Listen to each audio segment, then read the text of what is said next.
This is breaking news. Claims Brad Pitt abusive hair. Pre-2016 plane incident. Angelina Jolie is floating new allegations against Brad Pitt, claiming he'd roughed her up before the plane incident that ended their marriage. But we're hearing a different story.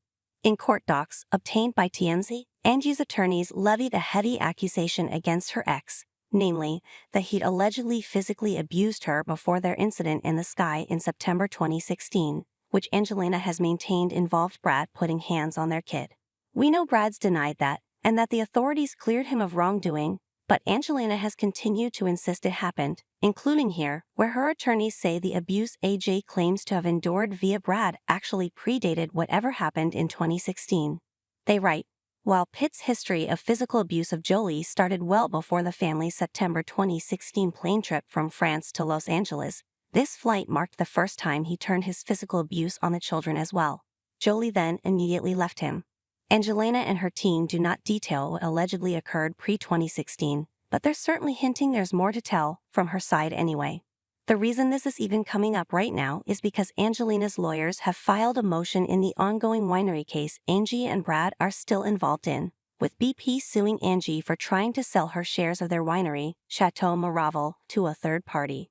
What her team filed this week, if granted, would force Brad's camp to fork over communications which Angie's team believes will help sell their argument, that Brad allegedly refused to let her sell her winery shares without signing a reworked NDA.